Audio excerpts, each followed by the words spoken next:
Hello. Hello, and welcome back to the Swan Pricing Show. My name is Filip Fučić. I'm a pricing mentor. And I'm Filip Zolota, business mentor. Today we're going to have a flash episode about momentum because, on brand, right? So, what I mean by momentum is mostly when we talk about, choices that we give to the client. We talk about a menu. And we talked about designing the menu and why it's that good, and we're not talking about that today. Because once you actually sell and you deliver and everything is fine, that's the easiest moment you can sell something else, because they already know you, they already took the chance, they took the plunge, it was good. There's no easier client to sell to than the client you just sold to, if everything went okay, and but usually it is. So once that's true. Now this is where we talk about changing monetizing the menu to monetizing the momentum. What I mean by that is so it's an upgrade path, right? You're not trying to get somebody who is skeptical to say yes. You're trying to get somebody who already is in it to see something else that would be great if you could do. And this is where this differs pretty much with what we on this show call the duck world. So commoditized services and commoditized stuff, where basically every purchase is a thing of its own, right? Yeah. So you bought a TV from them. Maybe in half a year you will go and buy a second TV for your parents, or a refrigerator, or microwave, or whatever.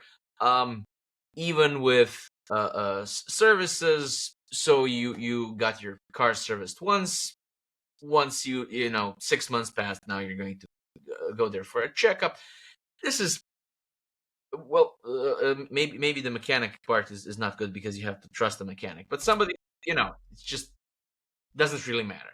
You may pop by again, and then it's going to be a whole other thing. Here, where it's based on trust, once you build that trust, it's basically very easy for you to actually bring value, because you already know this client, you know their processes, you can see some value that you could bring that you couldn't see before.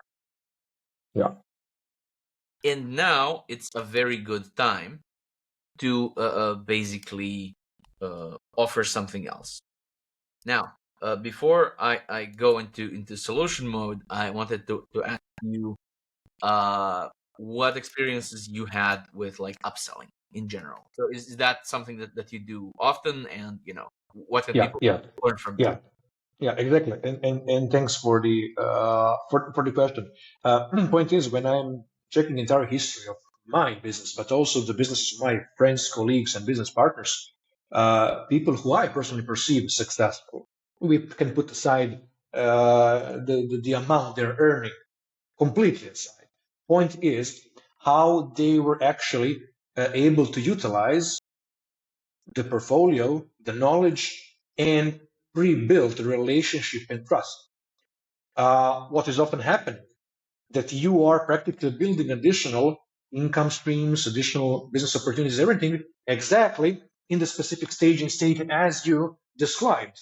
You already have a trustworthy relationship, partnership, so it is much more easier to expand upon the existing foundation. And you gave the great example in the pre-show when you mentioned entire sales funnel. So one thing is building something from nothing, which means relationship, trust, etc., etc., etc., compared to the solid wall foundation, which you already built because you already engaged with the client. You build a relationship, and you can now actually expand collaboration. Even what's often happening between entrepreneurs is starting additional business ventures. That is, for example, something what I was leaning on in terms of business expansion.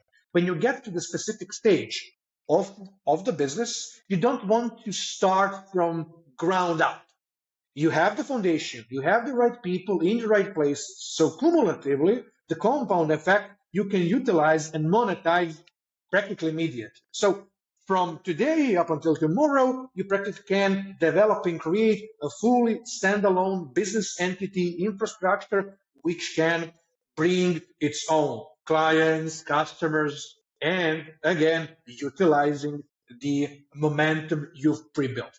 So that is my experience, something what was happening in my business, something what is happening and what's happening in the verticals and businesses of my colleagues, friends, and partners, and something what I'm also trying to help others to primarily understand and then build. Everything is around symbiosis and ecosystem. And if you put things in the right order with good infrastructure, it becomes almost a no-brainer.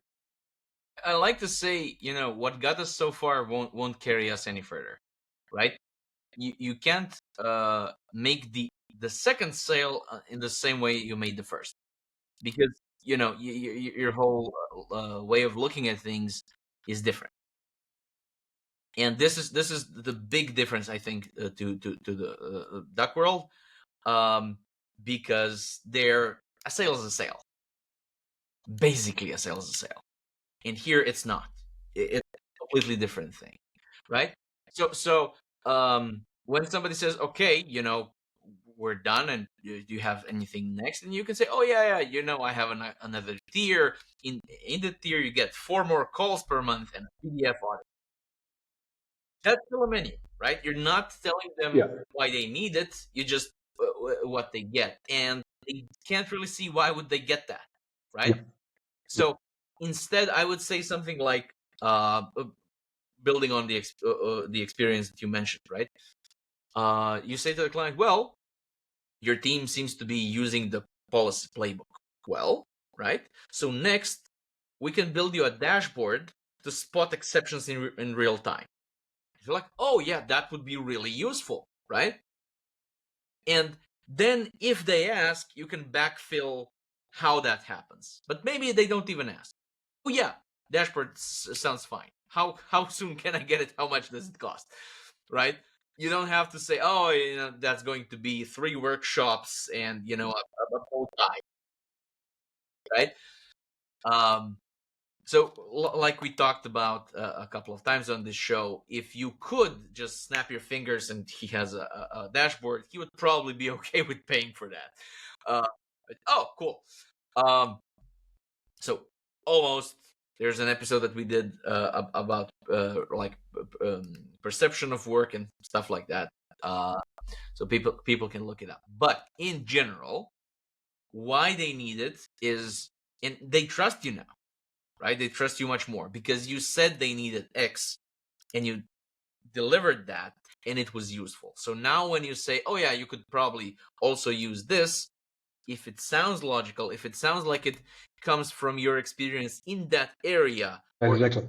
even more with that with that client, that's much better than if it sounds like it's some theory, some book.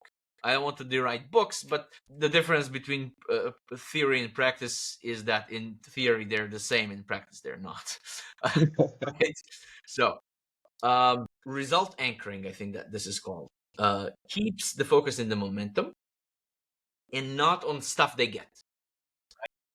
It shifts the frame from additional cost to feeling of continuation. So what mistakes do you think, so apart from trying to sell, again, what mistakes do you think people make when they get to this kind of situation? Yeah, very often they're going back to basics, as you mentioned and described. So practically acting like somebody new within their ecosystem, understanding zero or nothing, no matter they truly do understand, simply due to they don't know better and they're using the wrong patterns. That is something what I saw numerous times in that respectable realm. Also, quite often you'll be seeing and perceiving the level of fear, especially when relationship has been built, trusted relationship, respect, and then they start to mix professional relationship with private one, and then they decide to lower the fees, etc., for the sake of future, blah blah blah. Point is, in the end, if we are friends but also business partners, what I want to do is actually pay your top tier price, because that is the only way how you'll be satisfied, supported, and committed to the cause. And other way around, it's a two-way street. So for a majority of people in that specific stage, it is hard to determine and balance out the relationship and set up clear and healthy boundary. And you feel that in the conversations,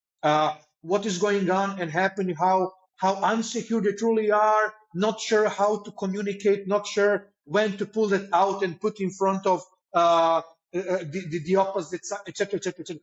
Kind of basic things which can be adequately managed previously with adequate control, process, procedure, understanding, and overall alignment.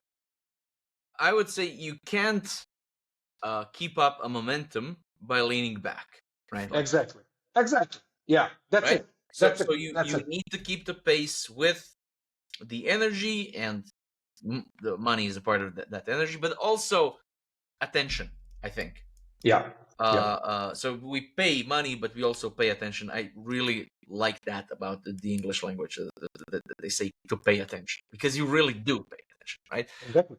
Absolutely agree. And I think that's a big difference in this whole thing. Okay, so we promised this was going to be a flash episode. So to keep it like that, do you have anything to add?